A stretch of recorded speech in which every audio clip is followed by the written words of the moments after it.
This episode is brought to you by the world's first reposado from Tequila Herradura, made with slow-cooked, hand-harvested agave sealed into oak barrels and aged 11 months before being enjoyed in your glass. Experience the world's first reposado, Tequila Herradura. Please drink responsibly. Responsibility.org. Tequila Herradura. 40% alcohol by volume. Imported by Brown-Forman, Louisville, Kentucky. Herradura is a registered trademark. Copyright 2025 Brown-Forman Corporation. Abercrombie denim is everything right now. Denim should feel like this. Confident, easy, like your butt has never looked better. If you didn't know, Abercrombie's Curve Love denim went viral in 2019 for eliminating waist gap, and it's still a game changer. Between that and their classic fits with a straighter line from waist to hip, the perfect denim does exist. Shop Abercrombie denim in the app, online, and in store. This summer, try the new Strato Frappuccino blended beverage at Starbucks. It's the classic blended iced coffee you know and love, now topped with a creamy layer of handcrafted brown sugar cold foam. Available for a limited time. Your Strato Frappuccino is ready at Starbucks. I'm Chris Holmes, and this is Burned by Books. Here you'll find interviews with writers you already love, like Jennifer Egan and Rebecca Mackay, mixed in with up-and-coming voices like Alexandra Kleeman and Rumaan Alam. You'll find us wherever you listen to podcasts, but check out previous episodes at burnedbybooks.com and on Instagram and Twitter at burnedbybooks. Let's start the show.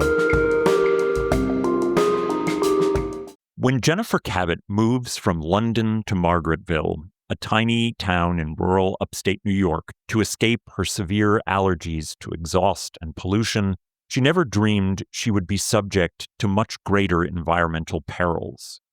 In her latest, indefinable book, Nightshining, a memoir in 4 floods, Jennifer recounts an epic flood that destroys homes and businesses, piles garbage in corners of her new town in enormous mounds, and pollutes nearly everything with its runoff.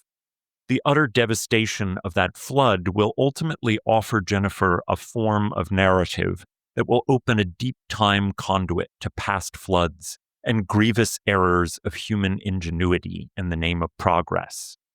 Nightshining balances 2 kinds of grief and history.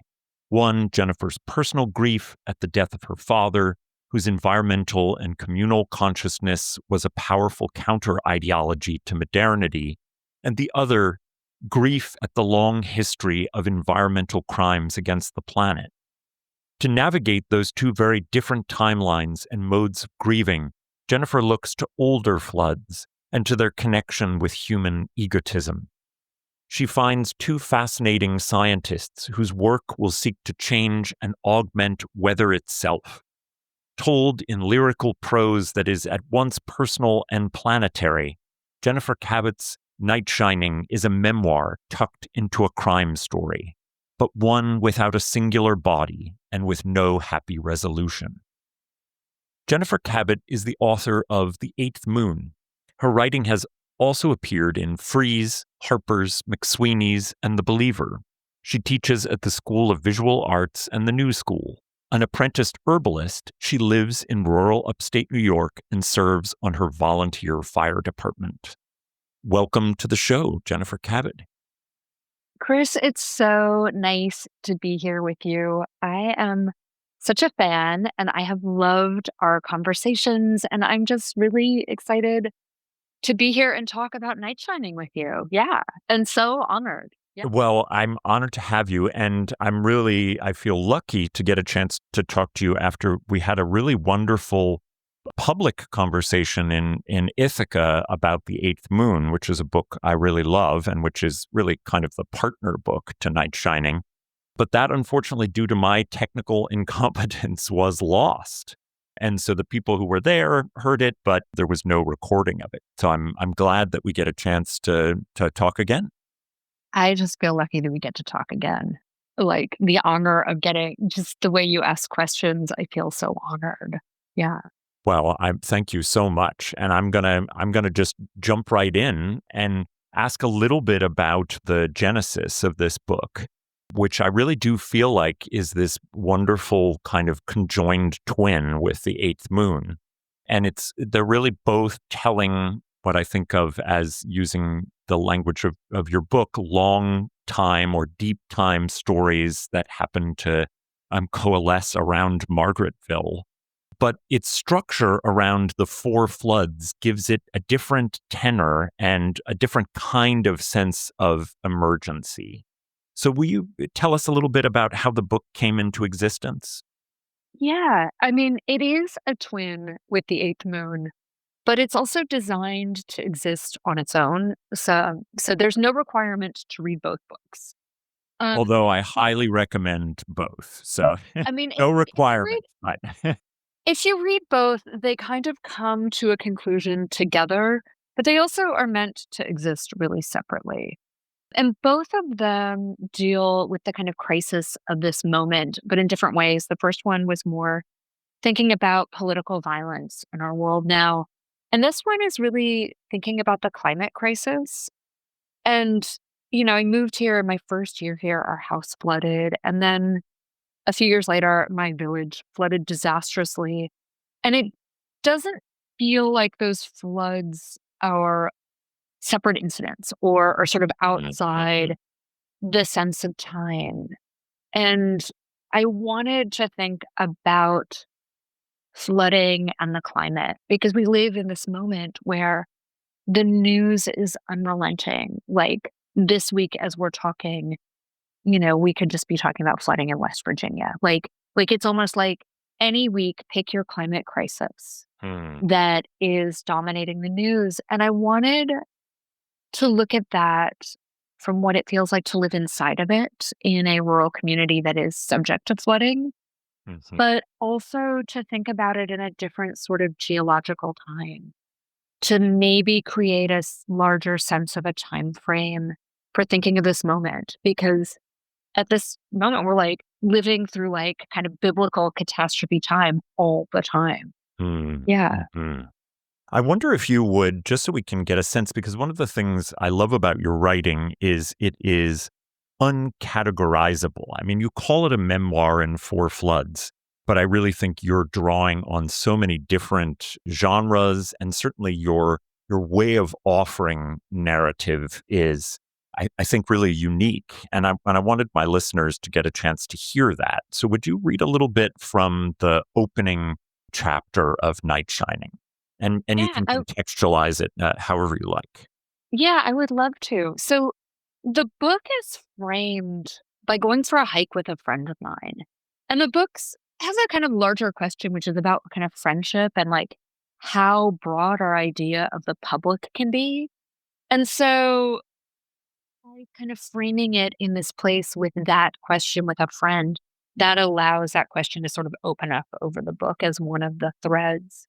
Anyway, I am hiking with my friend Iris, who is a poet, and we are hiking at a place called Romans Nose, which is named for a kind of white colonizer, but at its base was a really significant Mohawk community. And this bluff, which is in upstate New York, also plays a kind of significant history in the book because it is where one of the protagonists in the story tests a smoke machine to protect the troops in World War II. And he will come to create a technology that eventually floods my village a few years later. So maybe with that, I should do some reading. Yeah, that sounds great. Thank you. At our feet, names are carved into a long, flat boulder, so big and broad, it's called the dance floor. It is sedimentary stone from a sea nearly 400 million years old. In a time frame closer to ours, it was covered in moss. Sometime a century ago, people rolled the moss up like a giant carpet and started inscribing their names into stone. Leo is rounded as if carved in Arial. Frank and Lydia came in 1985. An arrow points to Frank's name and the date. In what seems to me an act of hubris, J.A. and G.B. only put 86 after their initials. Is it 1886 or 1986? Or don't they think it will one day be 2086?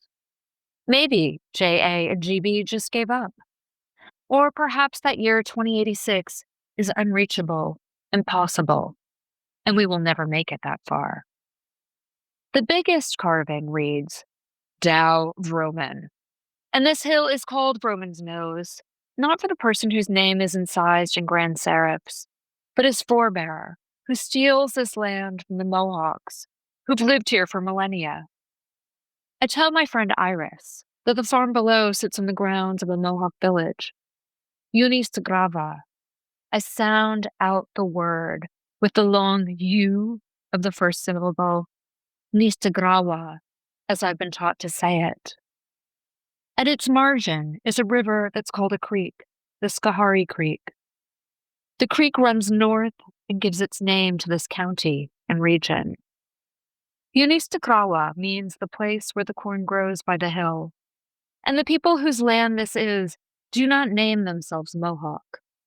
Here they are the Schoharie, part of the Kaneankahaka, the people of the Flint Place. Their land extends almost all the way to the Hudson River and north through the Adirondacks into Canada. At the foot of this bluff, the Schoharie Mohawks taken refugees from white colonization, Mohicans and Munsee Lenape and others, all together. Even, I will learn soon, white refugees from British tyranny and greed.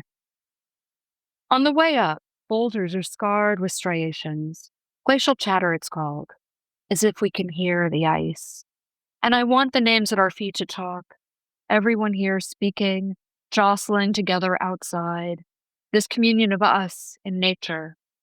I picture the public, a collective body, which even cuts across time and is impossible to pin down outside the frail two letters, U and S, of the first person plural. I want all of it, all of us. Plus the girl I saw on the way up in her impractical dress, the people in hammocks and the clouds.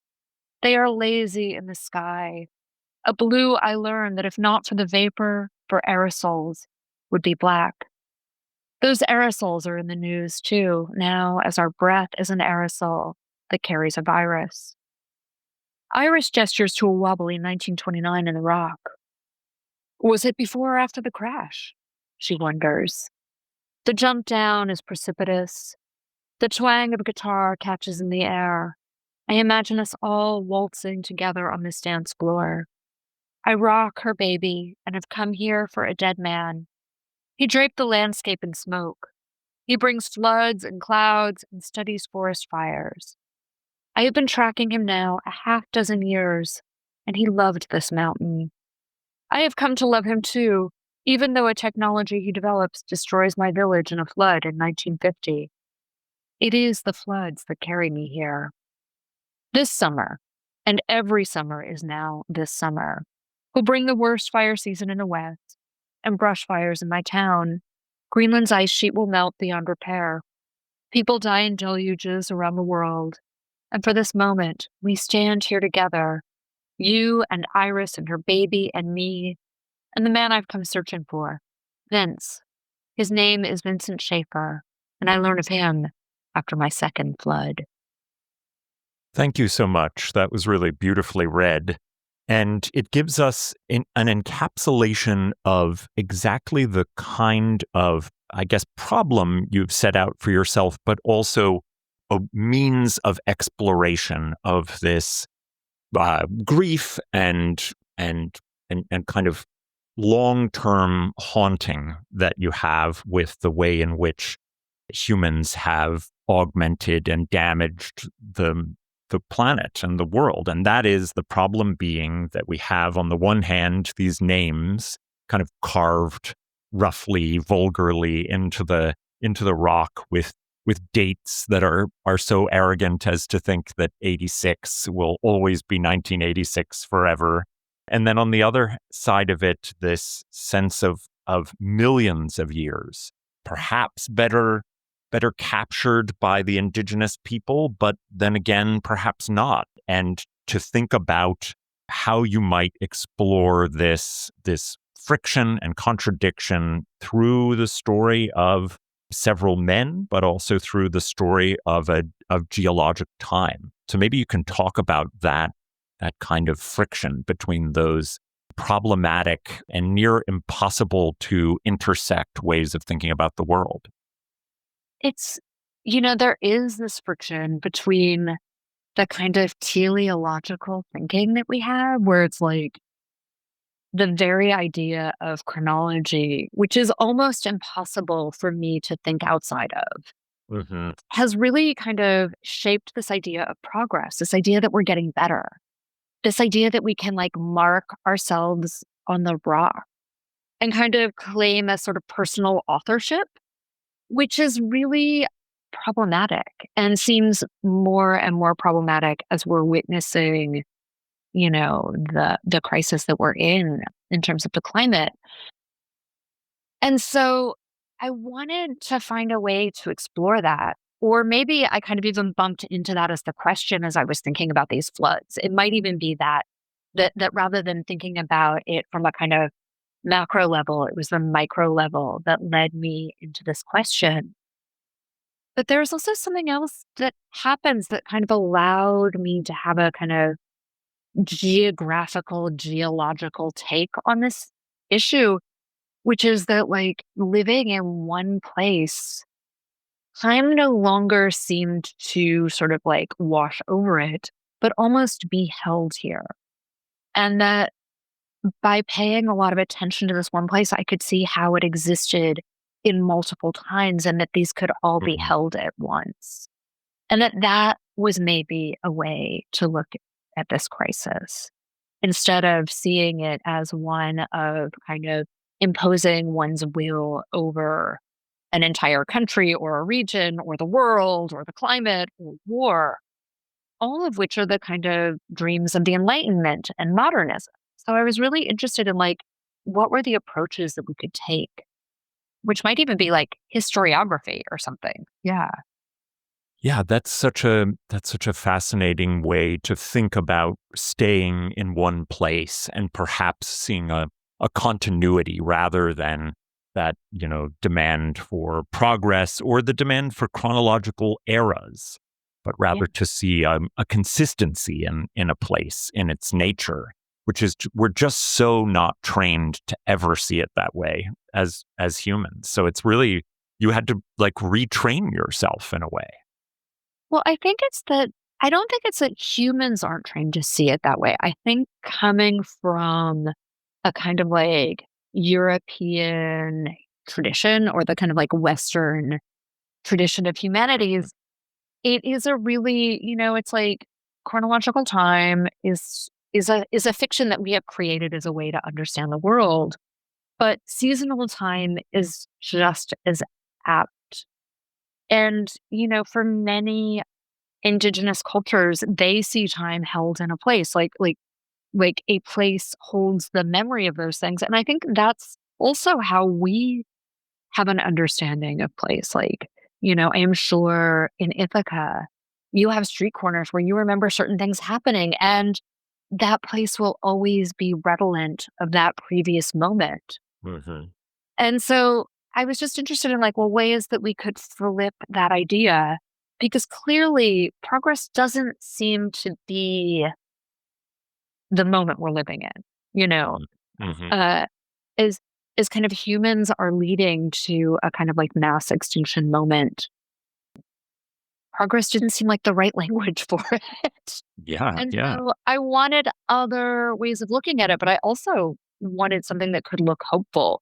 And geology seemed to me something hopeful and kind of outside my human time frame. Like, I might live 80 years or 70 years or however many years, but geological time was so much bigger and held so many different possibilities, including mass extinctions. Right. Yeah. Yeah. Was it geological time that ultimately helped you to deal with the much more kind of personal chronology of the loss of your father? And was that a way in which you could reimagine what that death meant to you?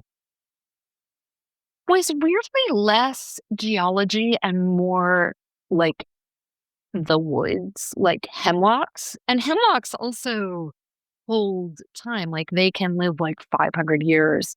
And in some ways, they are like the redwoods of the East Coast. And it was thinking about sort of like, oh, this tree and my dad are somehow merged in my experience. And instead of thinking that that was really weird, opening to that weirdness or allowing that haunting to exist. And when he died, I had a very hard time with the grief and with understanding the grief until I had this sort of experience of like, oh, there's my dad in the hemlocks. And interestingly, it's a little similar. I don't know if you read Pure Color by Sheila Heti. I didn't, although I know a lot of people really loved it. It's an amazing book. And I know she wrote it, she began it before her father died, but her father died in the wake of writing it. And it is definitely a novel. The protagonist is not a woman named Sheila. I cannot actually remember the protagonist's name. But there's this point after the character's father dies where she finds him in a leaf in a tree. And I was like, oh, yeah, somebody else has had this experience. And, so it was like a way of where that character found similar comfort. And the other thing is that one of the other protagonists in my book, Vince, the man I just read about, Vincent Schaefer, he too found comfort in the hemlocks and in the trees. And somehow in that, I began to double over their stories. How do you top your love for your cat? With a cascade of decadent savory gravy over a mouth-watering mousse pâté. Fancy Feast gems. 2 gourmet pâtés in one convenient pack. Simply peel and plate to reveal a pyramid shape that makes eating delightful and pamper her with an experience as extraordinary as she is. Turn the everyday into the extraordinary with Fancy Feast gems. Prime delivery is fast. How fast are we talking? We're talking puzzle toys and lick pad delivered so fast you can get this puppy under control fast. We're talking chew toys at your door without really waiting fast. Pee pads, cooling mat, and peg hammer fast and fast. And there's training TREATS faster than you can say sit fast. And now we can all relax and order these matching hoodies to get cozy and cute fast. Fast, free delivery. It's on Prime.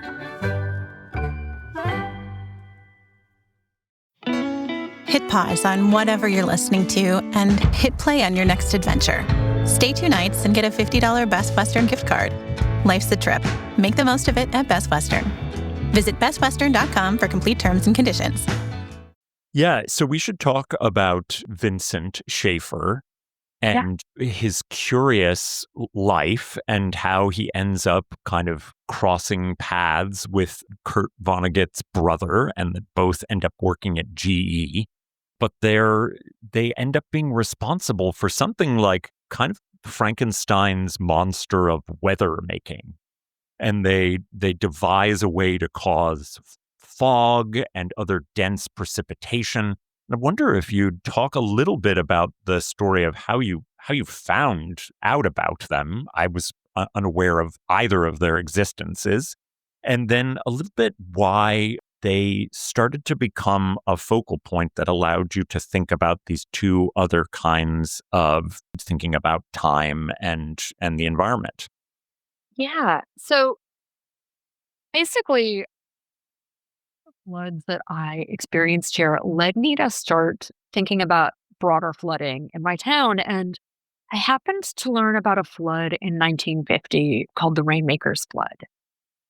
And that flood is sort of not talked about much here because it comes a few years before 4 villages in my town were flooded to make way for the Pepacton Reservoir, which is one of the New York City reservoirs in the Catskills.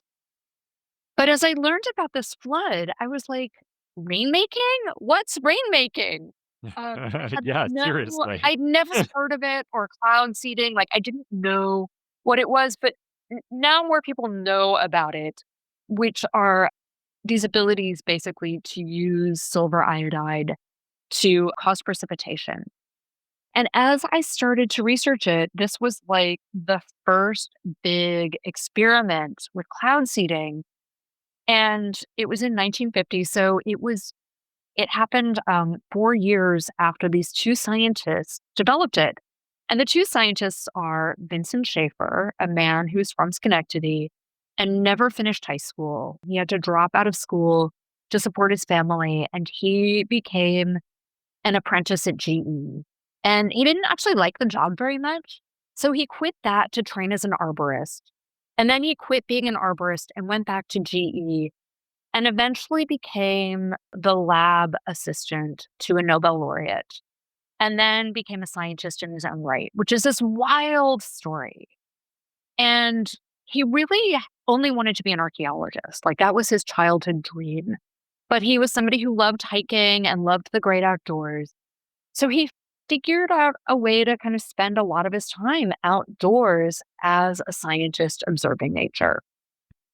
And also simultaneously at GE, at the very end of World War II, this other scientist joins the research department in the lab. And that scientist is Bernard Vonnegut, who is Kurt's big brother. And both of these men are obsessed with weather. They are obsessed with rain and ice and snow. And they have this internal competition going in 1946 to see if either of them can make snow.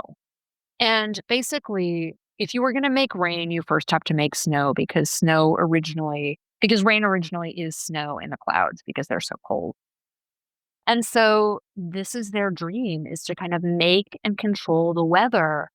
And they are doing it as, at that point, what is going to be a Cold War weapon.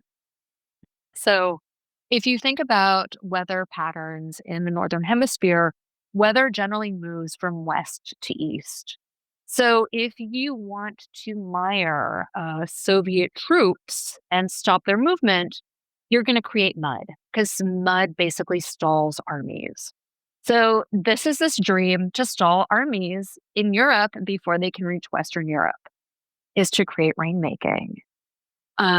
So they do that, and the first large-scale experiment with this technology is actually in the Catskills when there is a massive drought.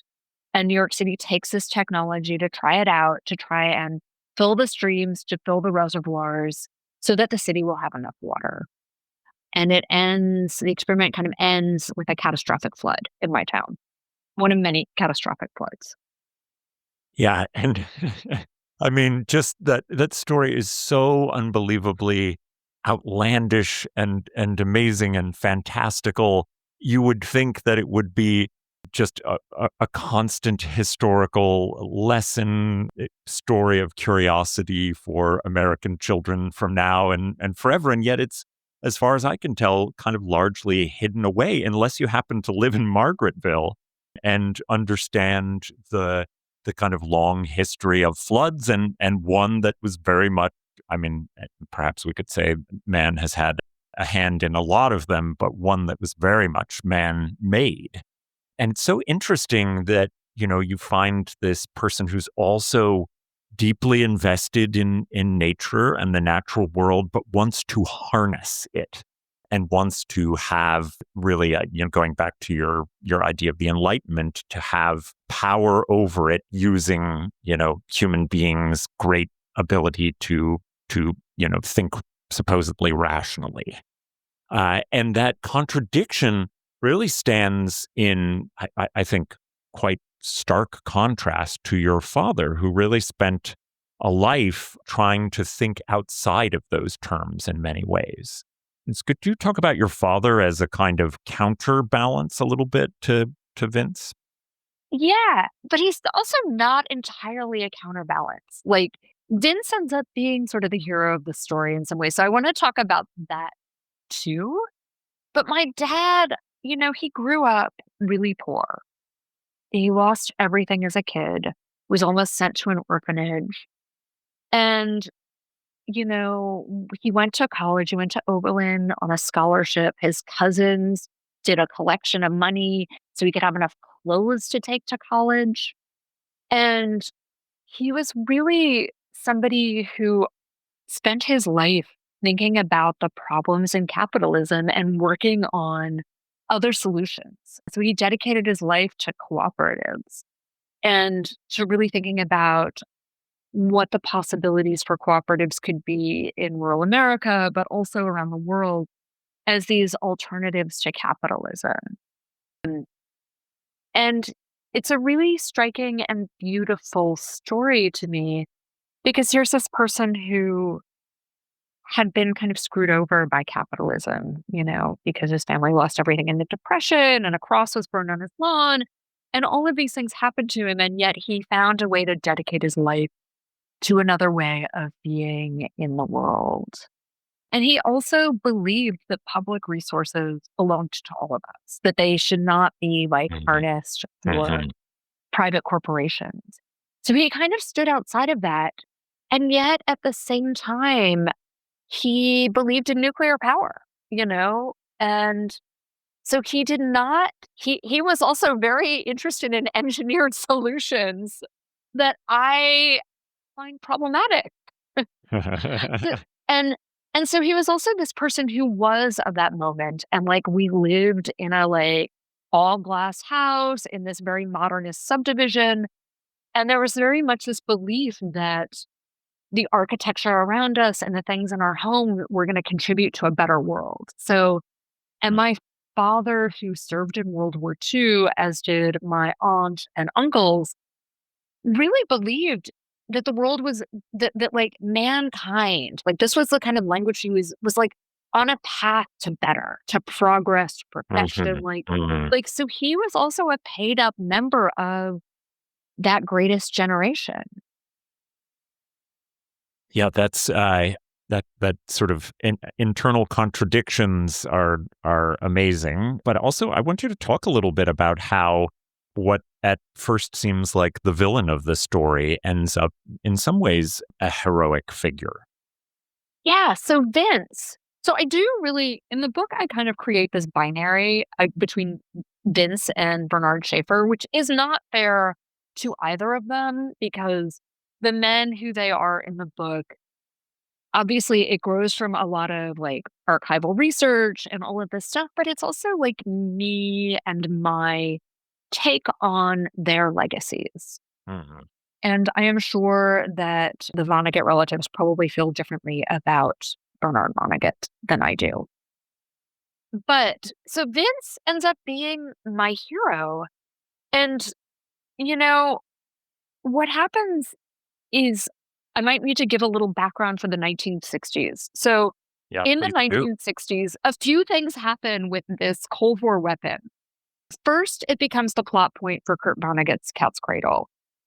And then the U.S. military uses it in the Vietnam War as a way of kind of fighting in Laos. They decide that, we're going to stall the troops by using rain instead of bombs, which might be, a slightly friendlier way of doing warfare, perhaps. However, they are at that point seeding the clouds with lead iodide. And what happens is both Bernard Vonnegut and Vince Schaefer at this point have now left GE and are teaching at SUNY Albany. So still in the Schenectady area. And they are teaching there. And one, Bernard Vonnegut is doing all this work for the Defense Department.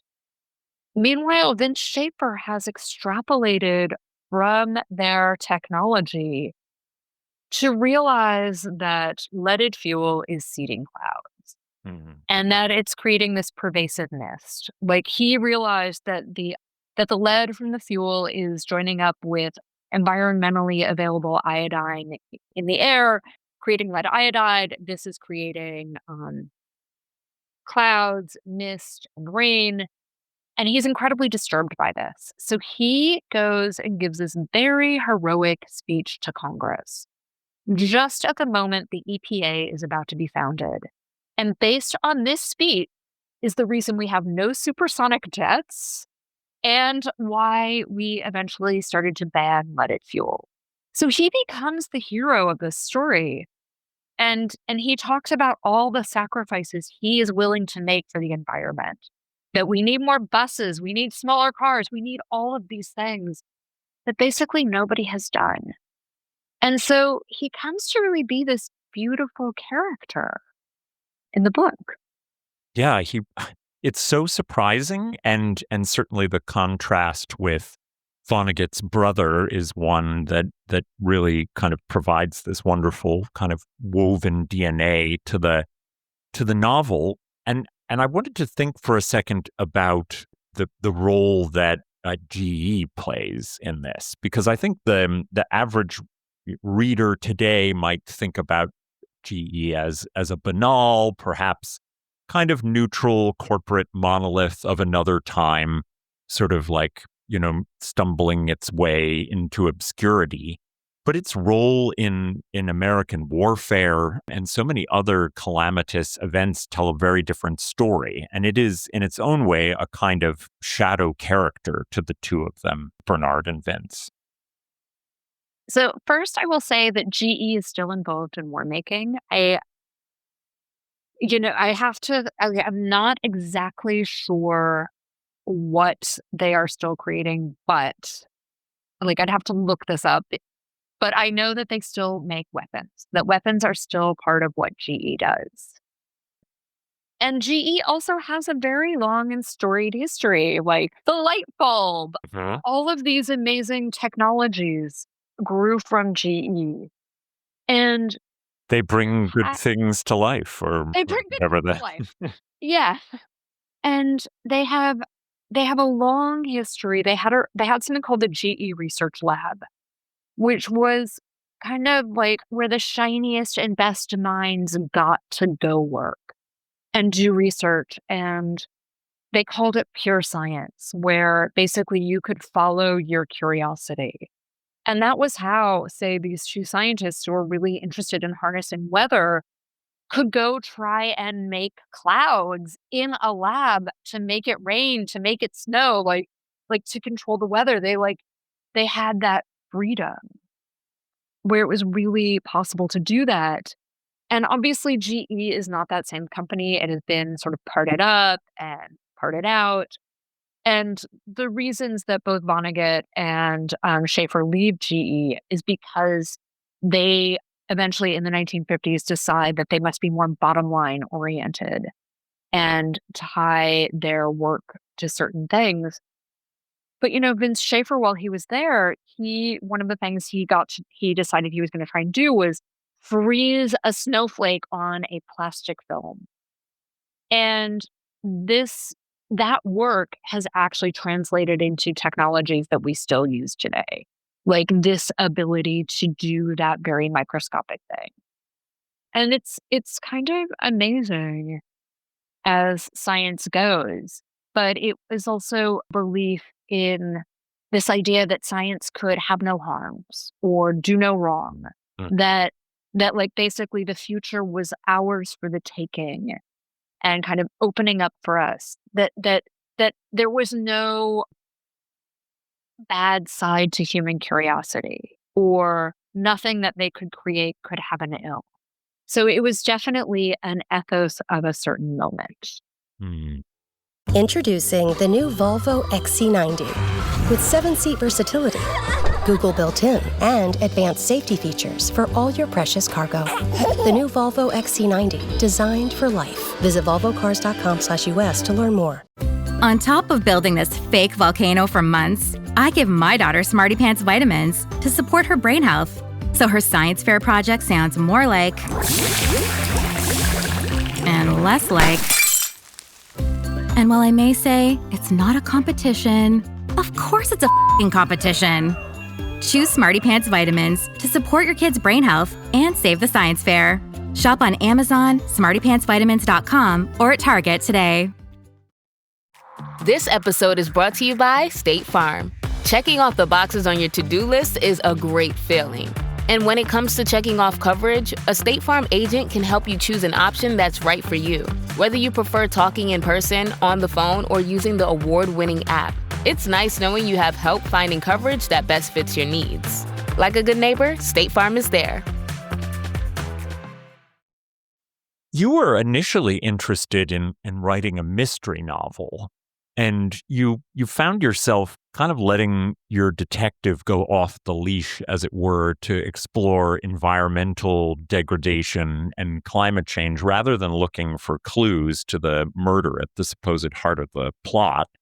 Eventually, you let go of that book because, as you say, its frame could not hold the kind of deep history and long time you needed to engage to understand what you were trying to get at with planetary geologic time.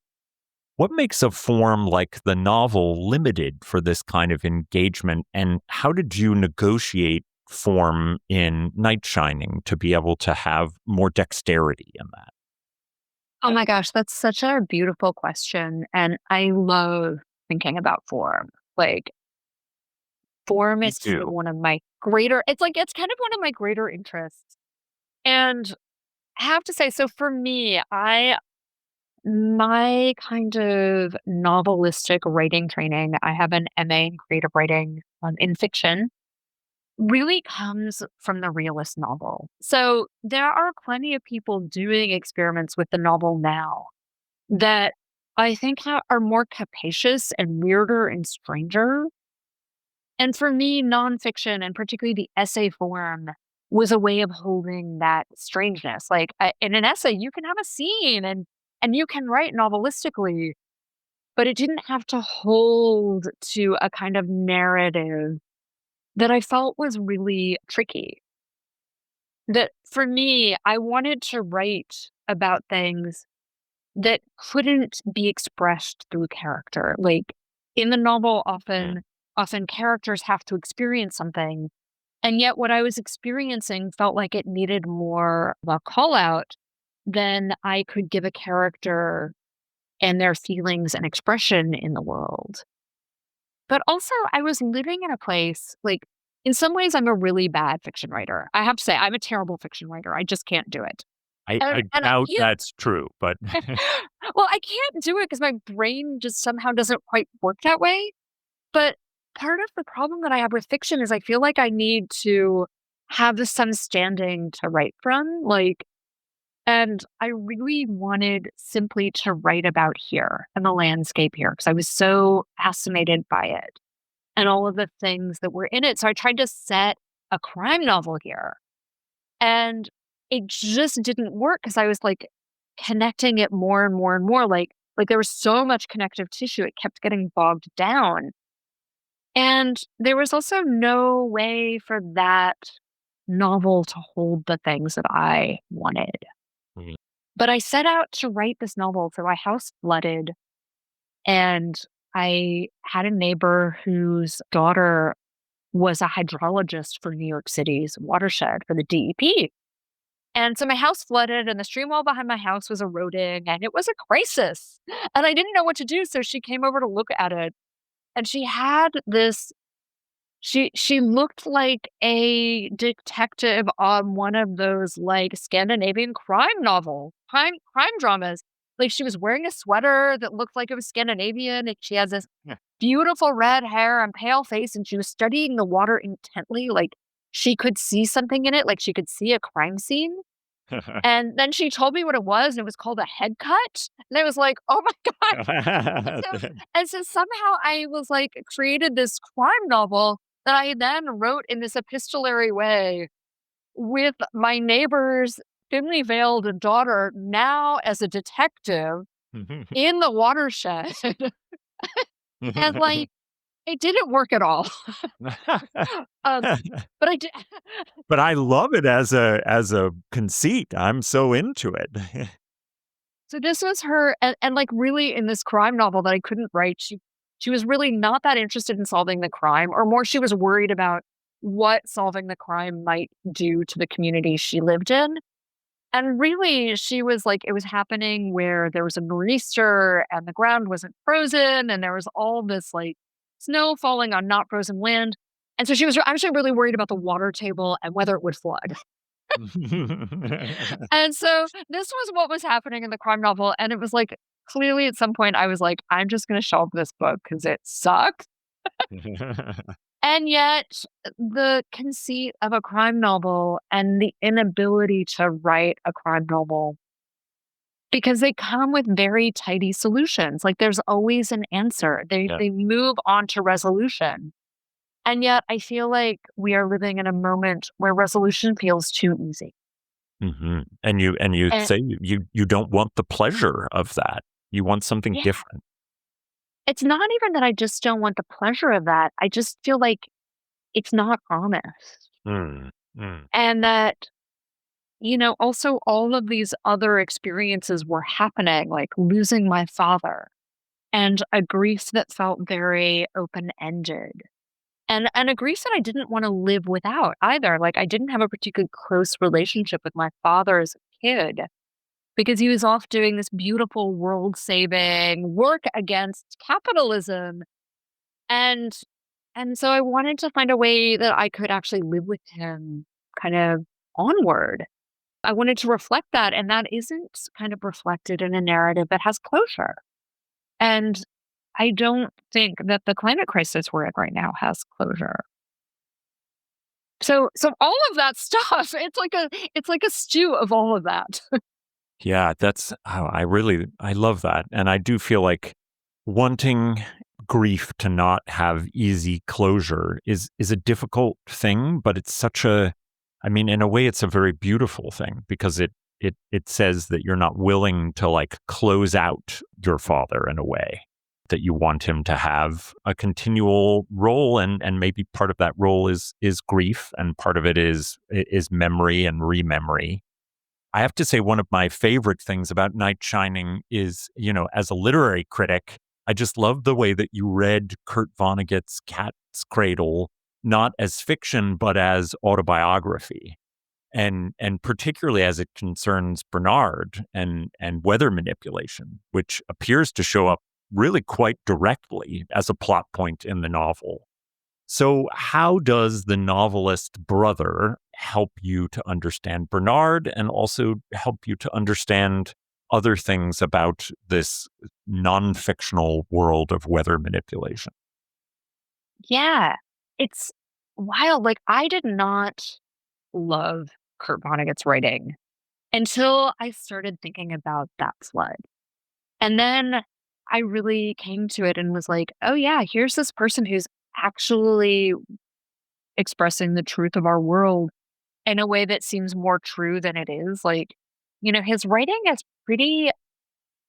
there's something that's so outrageous in it that it just didn't hew for me as a person at the right age when you're supposed to read it, which is in high school when a lot of people read it. But as this adult who was kind of like, then came back to him, I was like, oh, he's amazing. Because the surrealism, which is like, surrealism is like such an overused word, but that is how he sees this world. So Kurt was also working at GE while his brother was there. He was working in the publicity department. His brother got him a job after World War II there. And through Kurt's relationship with Bernard, I really have an appreciation for Bernard. I mean, Kurt Vonnegut, as you know, lived through the bombing of Dresden. His family thought he had died.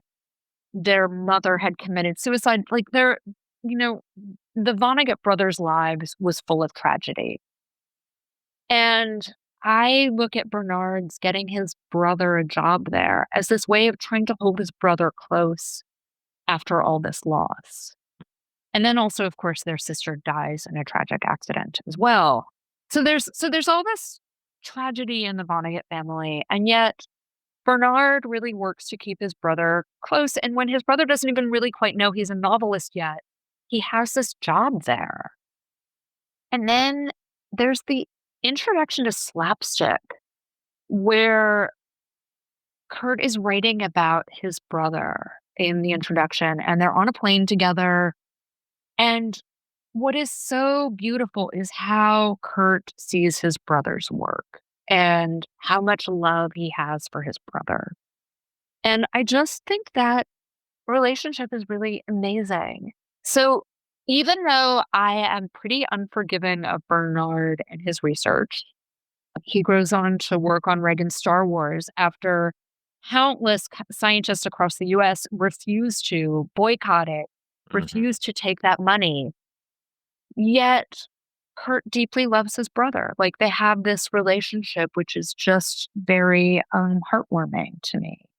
Yeah, and that leads me to what is, I mean, you have many different, I think, hopeful avenues of ways of looking at these things in Nightshining. But one of them is about friendship and community and the ways in which those can be valued differently as you say, a sort of greater public. And I wonder if you'd talk about that as a way of kind of sewing together these different, very, very different macro and micro ways to read a place. How does friendship and community and the idea of the public come in as a sign of hope here? Yeah. So I don't, we are living in a moment where the climate is a really scary thing. And I do not want to be hopeless. And I also, as I have been writing, right now as I talk to you, I'm like looking out at this great ridgeline that is like, well, it's got a hemlock forest and all these trees and a grove of clonal aspens. And as I have lived here, I have come to be in kind of greater relationship with the natural world. And this could sound really hokey, and maybe it is, but I find great comfort in that world. And I wonder, as I was writing, I really was thinking about, well, how big can our idea of the public extend? Like, how broad can our idea of us be? Can it extend to the hemlock forest? And, hemlocks are this species that build an ecosystem around themselves. And in the hemlock forest near us, there are these horsetails growing. And many people think of horsetails as a weed. But the first trees on Earth 380 million years ago were essentially just giant horsetails. And so it's like, how broad can that idea be?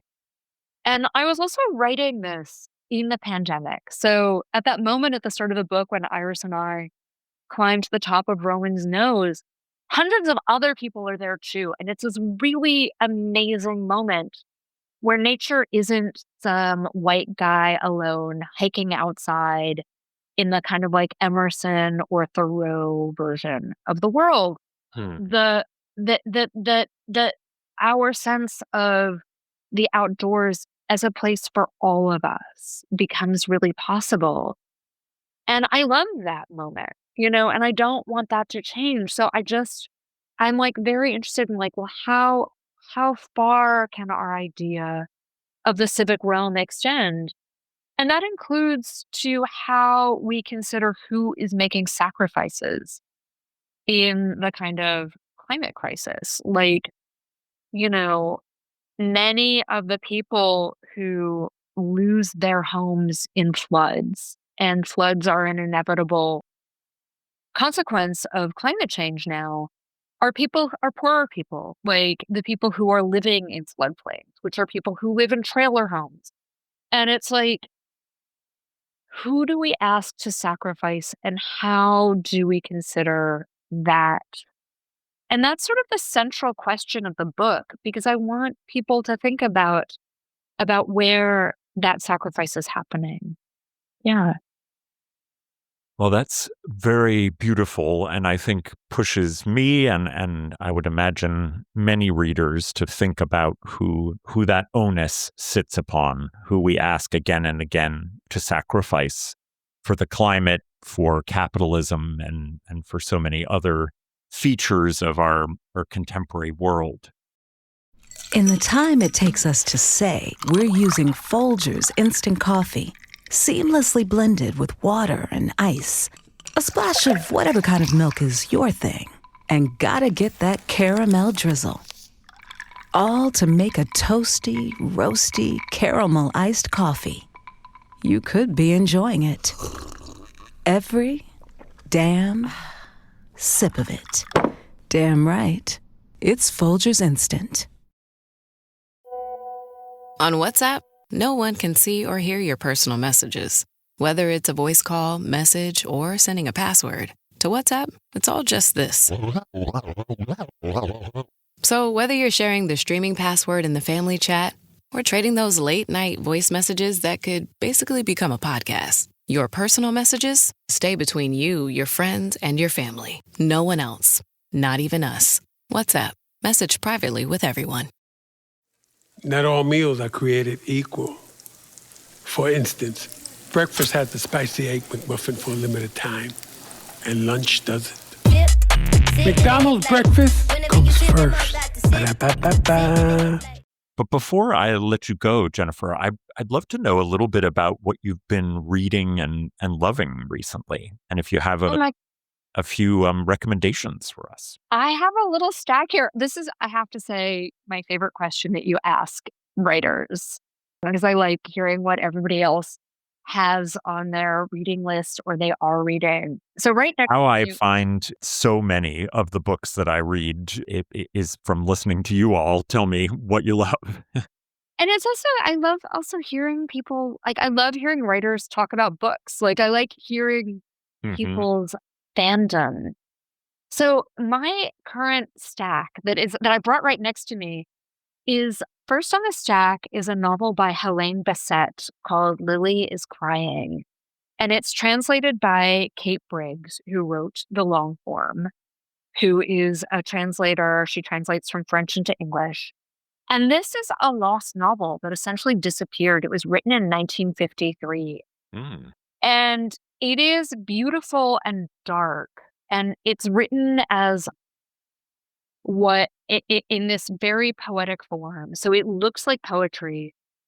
And it's set in France in a kind of diaphanous time that only about 100 pages in does it become clear is in the context of World War II.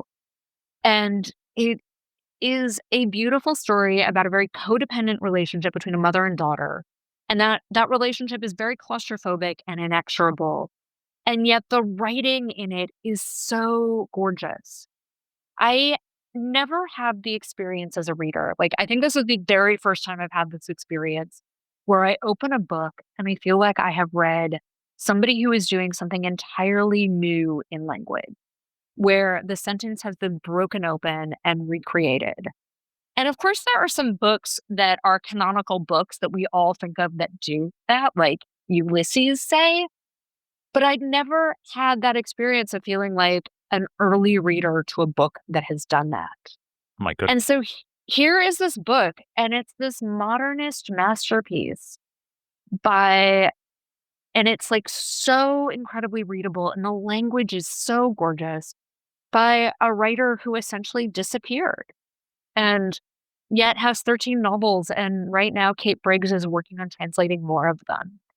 And it has just been published in the US by New Directions. So I think everybody should read it. And I hope that they too will have a sense of their world being cracked open. Well, I was looking it up as you were speaking, and one of the blurbs just is in all capitals. At last, something new. So clearly, people are having this sense of this lost novel and lost novelist as you say, cracking something open, which is just so exciting. Well, I'm just going to say that At Last Something New is from Raymond Queneau, who said that in 1953. Oh my God. he was her editor at Gallimard. So they published 13 of her books, and they just had fewer and fewer readers. And yet she's doing something that really seems in keeping with other writers like Ingeborg Bachmann or Lynn Choman, women writers who I love. So yeah, just amazing. That's exciting. And next on my list, I am right now writing an essay for Orion on My Side of the Mountain, which is the children's classic book of running away. And so I have been reading it again, and I'm just oh my gosh, the sheer joy in reading this kid's exploration of running to the countryside. And yet the mountain that he runs to happens to be where I live, because he runs away. Oh, you're to my kidding family. me. He runs Wow. away to Delhi, New York. Huh. And it is this beautiful book about foraging. Although I don't recommend anybody, if you read this, please don't eat any of the foods he eats because all of them are rare and precious.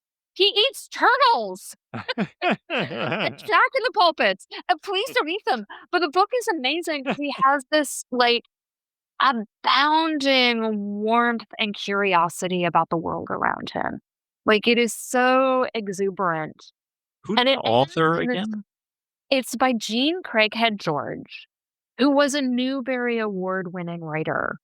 And as I was thinking about this, I discovered that not only am I a fan of My Side of the Mountain, but so was RFK Jr., who, when he Yeah. was a little kid, wrote her a letter about it. But this book also ends with this idea of a kind of like greater public outdoors. Like, here's this kid who wants to run away from everything. And yet he kind of ends with this meditation on the word together. And so it's just this really, really beautiful book. And he, at this age when like children are supposed to kind of be leaving the animal kingdom behind, you leave your like stuffed animals, you become a kind of fully fledged adult. He is actually forges these friendships with other species. So it's this kind of amazing book. And it was amazing to kind of reread in this moment. I've never Yeah. read it. I think I saw I think there's a movie version of Yeah. it, which I think I watched as a kid, but I've never read it. I'm going to have to read it. It is actually fantastic. And also it was written to be a recasting of Walden. Mm. And I never liked Walden, but I love this book. So. Walden is so boring, but this one sounds it's not also like, boring at all. oh my God, the women were doing all his laundry. I know. It's He wasn't really out doing it by himself. Anyway, the kid, Sam, in My Side of the Mountain is really out doing it by himself, except he also goes to the public library all the time. And the librarian is kind of helps him out on his journey. So it's also a book that's a kind of love story for the public library. Oh, well, like all the more reason we should all be reading it right now. We should all be reading it right now. So it's great. And I encourage everybody to read it, particularly if you have like 8-year-olds in your life. They will love it, but it's great. I have a 12-year-old and I have a feeling he would like it. Oh, please. And then bring your 12-year-old to visit and we can reenact Sam Gribley's world together. Yeah, absolutely. Not eating the turtles, though. No turtle eating. Please just save your turtles. Walk them across the street in the direction they're going. And then the last book that I have read that I have loved is The Last Fire Season by Manjula Martin. And it is I love the subhead for it, which is a personal and pyro-natural history. And so Manjula is from California. She grew up, I think, outside of San Jose and lives north of San Francisco in the mountains in a land that is subject to forest fires. And she is writing about herself and the fires and the history of fire and the history of fire in that place and in that community. And it does some stuff that's kind of similar to Nightshining, where sort of Nightshining is looking at floods in that way. She is looking at fires in this way. And it is just such a gorgeous, gorgeous book. And I think it was nominated for the National Book Award. It was like nominated for one of those big annual book prizes in nonfiction. And it is both personally beautiful, but actually gripping. It could be a crime novel. It's such a pleasure to read. Hmm. Well, these are 3 books that I haven't read any of, but I'm so excited for all of them. But I really want my audience to go out and get Nightshining, a memoir in 4 floods. There's just really very little out there that reads this way and draws in so many ways of thinking and feeling the world together under one narrative banner. and I can't recommend it highly enough. And I also want to re-recommend The Eighth Moon, because if you like Nightshining, even though you don't need to read them as a pair, then I know you will like The Eighth Moon. And what a pleasure to talk to you, Jennifer. Thank you so much for being in conversation with me again.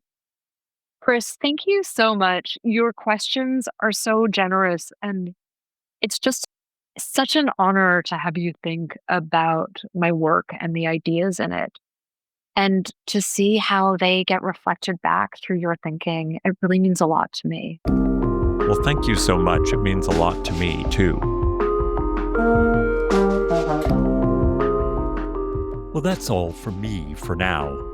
My thanks to Jennifer Kabat for coming on to talk about her latest book, Nightshining. You can find links to purchase Nightshining and all of Jennifer's recommended books at the website, burnedbybooks.com. There you'll find all of our previous episodes, links to buy a podcast t-shirt, and ways to get in contact.